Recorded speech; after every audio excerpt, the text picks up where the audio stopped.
Ka'bah adalah sebuah bangunan di tengah-tengah Masjidil Haram yang paling disucikan dalam agama Islam. Faktanya, ada beberapa fakta mencengangkan dari Ka'bah dan Masjidil Haram yang belum banyak orang tahu. Kali ini kita akan membahas beberapa fakta menarik Ka'bah dan Masjidil Haram. Mungkin banyak orang yang belum tahu kalau di kota Mekah pernah diterjang banjir parah yang sampai menenggelamkan separuh bagian dari bangunan Ka'bah. Dalam sejarahnya, Ka'bah sudah beberapa kali banjir dan mengalami kerusakan parah karenanya. Pada saat Nabi Muhammad berusia 35 tahun, banjir datang dan membuat dinding Ka'bah sempat retak parah. Karena kerusakan yang dialami Ka'bah sudah sangat mengkhawatirkan, akhirnya Ka'bah dirobohkan dan diganti dengan bangunan baru. Pada masa kekhalifahan Umar, ternyata banjir kembali menerjang Ka'bah. Ka'bah kembali rusak karena komposisi Ka'bah masih berupa batu-batuan yang direkatkan oleh tanah dan lumpur. Untuk mencegah banjir yang lebih parah, Khalifah Umar bin Khattab membangun bendungan di sebagian lembah yang rawan banjir seperti Lembah Fatimah. Pada masa Kesultanan Turki Utsmani tahun 1630,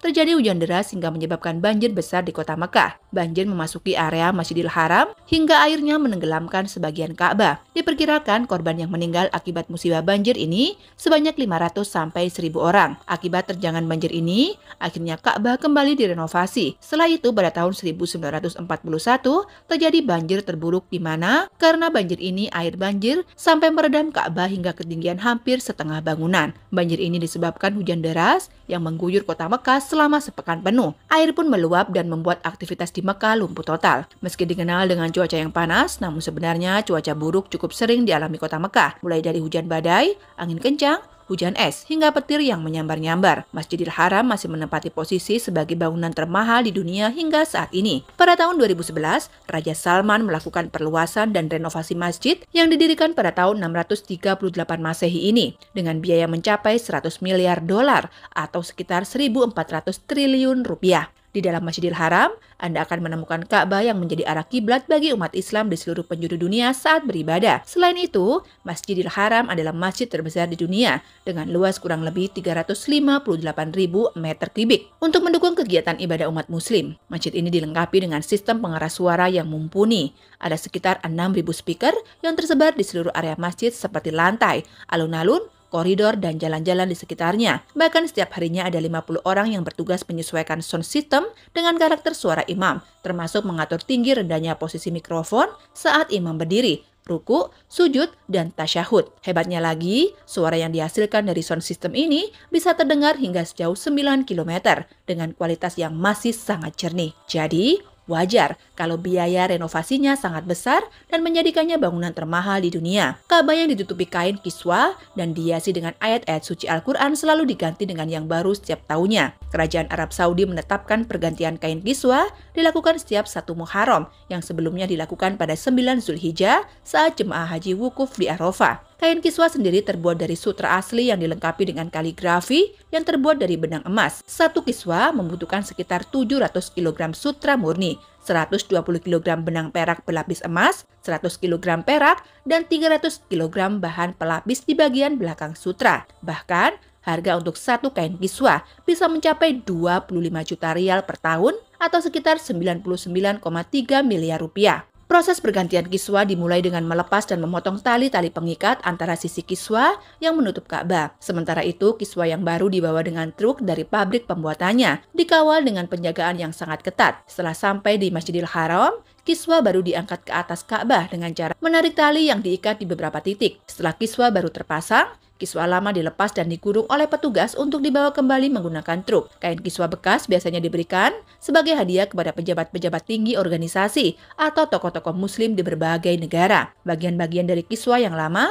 juga dapat disimpan di museum atau dijadikan artefak bersejarah. Di antara berbagai bagian Ka'bah, Hajar Aswad menjadi yang paling terkenal di kalangan umat muslim. Sebuah hadis riwayat Tirmizi menyebutkan bahwa yang pada awalnya Hajar Aswad adalah batu dari surga yang berwarna putih bersih. Namun, karena dosa-dosa manusia yang terakumulasi, warna batu tersebut berubah menjadi hitam. Dikisahkan, Hajar Aswad jatuh dari langit atas perintah Tuhan pada zaman Nabi Adam dan Hawa. Keberadaannya dipercaya menandakan lokasi Baitullah yang pertama yang sekarang menjadi kota suci Mekah. Kisah ini juga menyebutkan bahwa batu tersebut sempat hilang saat terjadi banjir besar. tetapi kemudian ditemukan kembali oleh Nabi Ibrahim. Pada tahun 605 Masehi, Nabi Muhammad sendiri yang menempatkan Hajar Aswad pada posisinya saat itu. Asal-usul Hajar Aswad masih menjadi misteri hingga saat ini.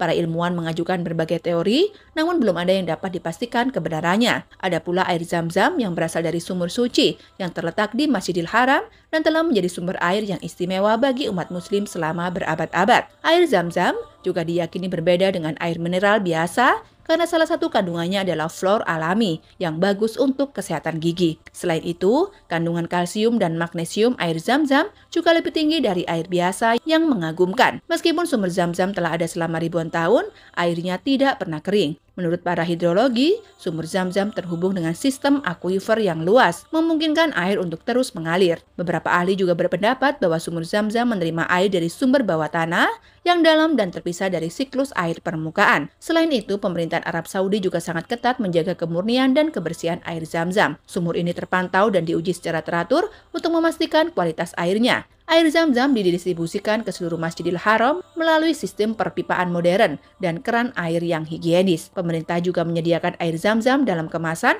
untuk dibawa pulang oleh jemaah haji dan umroh. Pernah media sosial sempat dihebohkan dengan suara azan yang konon berasal dari dalam Ka'bah. Umat muslim yang sedang beribadah di sana sampai tertegun dan berusaha merekam momen tersebut. Lalu seperti apa bagian dalam Ka'bah? Pemerintahan Arab Saudi sangat membatasi siapa saja yang boleh masuk ke dalam Ka'bah. Saat ini hanya pejabat muslim yang diizinkan untuk masuk dan melaksanakan sholat di dalamnya. Bagian dalam Ka'bah sendiri didominasi oleh marmer berwarna putih. Ada juga lantai berwarna putih panjang yang dipercaya sebagai tempat pertama kali Nabi Muhammad melaksanakan sholat saat masuk ke dalam Ka'bah setelah penaklukan kota Mekah. Di dalam Ka'bah terdapat 3 tiang penyangga yang terbuat dari kayu gaharu terbaik yang diperkirakan telah berusia lebih dari 1350 tahun. Di dekat pintu Ka'bah ada sebuah kotak marmer yang digunakan untuk menyimpan minyak dan wewangian untuk membasuh dan membersihkan bagian dalam Ka'bah. Selain itu, terdapat berbagai hadiah dari raja dan pangeran selama berabad-abad yang digantung di dalam Ka'bah. Hadiah tersebut berupa peralatan dari emas dan perak, piring bertatakan safir dan mutiara, permata hingga batu mulia. Itu tadi beberapa fakta menarik Ka'bah dan Masjidil Haram. Terima kasih sudah menonton video ini dan jangan lupa subscribe.